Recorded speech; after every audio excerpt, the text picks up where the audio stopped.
ఏరు దాటాక తెప్ప తగిలేసినట్లుగా కూటమి బడ్జెట్ ఉందని ఎమ్మెల్సీ వైసీపీ రాష్ట్ర మహిళా విభాగం అధ్యక్షురాలు వరదు కళ్యాణి ఎద్దేవా చేశారు. 7 నెలల పాటు ఓటాన్ అకౌంట్ బడ్జెట్ అమలు చేసి దేశ చరిత్రలోనే ఎవరూ చేయని చెత్త రికార్డును కూటమి ప్రభుత్వం నెలకొల్పిందని విమర్శించారు. అసెంబ్లీ వరదు కళ్యాణి కూటమి ప్రభుత్వంపై విరుచుకుపడ్డారు. ఎన్నో పథకాలు ఇస్తామని ప్రగల్భాలు పలికిన కూటమి ప్రభుత్వం ఈ బడ్జెట్లో దేనికి నిధులు కేటాయించలేదని విమర్శించారు. ప్రజలను ఈ ప్రభుత్వం నిట్టనిలువుగా మోసం చేస్తుందని ఆగ్రహం వ్యక్తం చేశారు. రైతులకు ఏటా 20,000 రూపాయలు ఇస్తున్నామని రైతులకు ఏటా 20,000 రూపాయలు ఇస్తామన్నారని, కానీ కేవలం 5,000 రూపాయల కోట్ల నిధులే కేటాయించారని అన్నారు. తల్లికి వందనం పథకం కోసం కేవలం 5,300 కోట్ల రూపాయలు కేటాయించారని, ఇవి ఏ మూలకు సరిపోతాయని ప్రశ్నించారు. సగం నిధులు కేటాయించి ప్రజలను మభ్యపెడుతున్నారని మండిపడ్డారు. మహిళలకు ఉచిత బస్సు ప్రయాణం కల్పిస్తామని హామీ ఇచ్చారని, కానీ బడ్జెట్లో మాత్రం నిధులు కేటాయించలేదని వరదు కళ్యాణి తెలిపారు. మహిళలకు ఉచిత బస్సు ఎప్పుడు ఇస్తారో చెప్పాలని డిమాండ్ చేశారు. మహిళలకు నెలకు 1,500 ఇస్తామన్న మహాశక్తి పథకానికి కూడా నిధులు కేటాయించలేదని అన్నారు. ఈ 50 లక్షల మంది నిరుద్యోగులకు నెలకు 3,000 రూపాయల చొప్పున నిరుద్యోగ భృతి ఇస్తామన్నారు. ఆ నిధులు ఎక్కడా అని ప్రశ్నించారు. రాష్ట్ర ప్రజలను కూటమి ప్రభుత్వం నమ్మించి మోసం చేస్తుందని ఆగ్రహం వ్యక్తం చేశారు.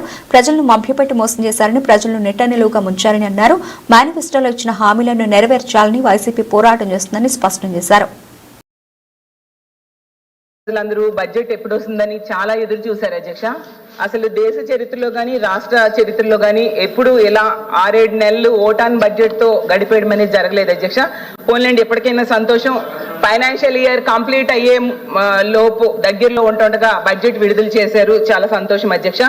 ఇన్ని రోజులు బడ్జెట్ పెట్టకపోయేసరికి రాష్ట్ర ప్రజలందరూ అనుకున్నారు అధ్యక్ష, ఈ బడ్జెట్ మా తలరాతలు మార్చేస్తుంది అనేసి, అలాగే అద్భుతంగా ఉంటుంది అనేసి, అలాగే హామీలన్నీ అమలు చేసేస్తారని చాలా ఆశపడ్డారు అధ్యక్ష.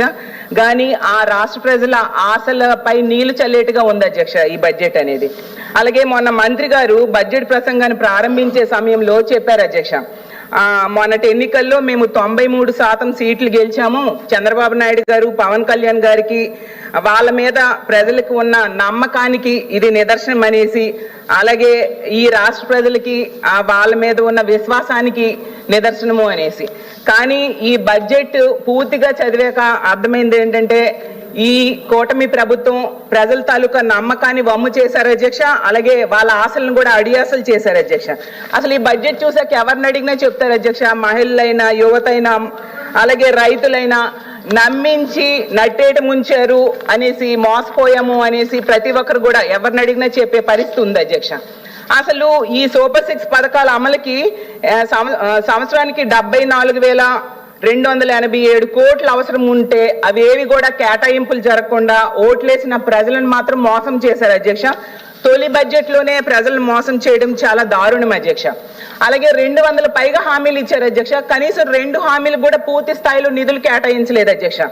అసలు తొలి బడ్జెట్ ప్రవేశపెట్టేటప్పుడు హామీల అమలు కోసం ఏ ప్రభుత్వం, నన్ను మాట్లాడివ్వండి ప్లీజ్, హామీల అమలు కోసం చాలా తాపత్రయపడతారు అధ్యక్ష. కానీ మోసం చేయడంలో తిరుగులేని చరిత్ర ఉన్న ఈ ప్రభుత్వం మాత్రం మరొకసారి ప్రజలను మోసం చేసింది అధ్యక్ష. ఎన్నికలప్పుడు ఏం చెప్పారు అధ్యక్ష, నీకు 15,000, నీకు 15,000, నీకు 15,000, నీకు 18,000, నీకు 18,000. ఈ ఎమ్మెల్యేలు, ఈ మంత్రులు వీళ్ళందరూ ప్రచారం చేయలేదేంటి అధ్యక్ష? ఊరూరు డప్పేసి కొట్టారు అధ్యక్ష. చూసేసరికి ఆ డప్పు సౌండ్ మాత్రం బడ్జెట్ లో వినిపించలేదు అధ్యక్ష. ప్రతి ఇంటికి వెళ్ళి, ఆపండి అమ్మా, నాకు మాట్లాడనివ్వండి. ప్రతి ఇంటికి వెళ్ళి చిన్నపిల్లలకేమో నీకు 15,000, నిరుద్యోగులకేమో 36,000, మహిళలు కనిపిస్తే 18,000, 50 ఏళ్ళు పైబడిన వాళ్ళు కనిపిస్తే 48,000, రైతులు కనిపిస్తే 20,000. ఇలా ప్రతి దగ్గర కూడా చెప్పారు అధ్యక్ష. ఈ బడ్జెట్ లో అని ఎక్కడున్నాయి అధ్యక్ష? ఎక్కడున్నాయని నేను అడుగుతున్నాను అధ్యక్ష. అసలు బడ్జెట్ లో, ఈ బడ్జెట్ కి మేనిఫెస్టోకి అసలు కంపేర్ చేస్తే ప్రజల తాలూకా మైండ్ బ్లాంక్ అయిపోయింది అధ్యక్ష. నిజం చెప్తున్నా, ప్రజల తాలూకా మైండ్ బ్లాంక్ అయిపోయింది అధ్యక్ష. ఎన్నికలప్పుడే ఎవరికి ఏం కావాలన్నా డబ్బులు లేకపోయినా పర్వాలేదు, సంపద సృష్టిస్తానని చెప్పారు అధ్యక్ష. సంపద సృష్టించి హామీలు అమలు చేస్తానన్నారు అధ్యక్ష. ఏదో అధ్యక్ష సంపద సృష్టి? ఎక్కడ సంపద సృష్టి? వీళ్ళు ప్రజలకు ఇచ్చిన హామీలు మాత్రం సంపద సృష్టి చేయలేదు అధ్యక్ష. ఆశ్చర్యం ఏంటంటే ప్రతి ఇంటికి వెళ్ళారు అధ్యక్ష, వాళ్ళ నంబర్ తీసుకున్నారు, వాళ్ళకి ఒక ఓటీపీ చెప్పారు, వాళ్ళకి ఒక మెసేజ్ చూపించారు అధ్యక్ష.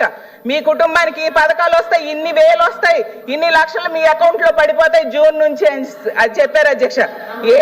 అధ్యక్ష లక్షల రూపాయలు జూన్ గడిచిపోయింది, ఇప్పుడేమో నవంబర్ కూడా వచ్చేసింది అధ్యక్ష. అలాగే బాబు షూరిటీ భవిష్యత్ గ్యారంటీ అని బాండ్స్ పంచారు అధ్యక్ష.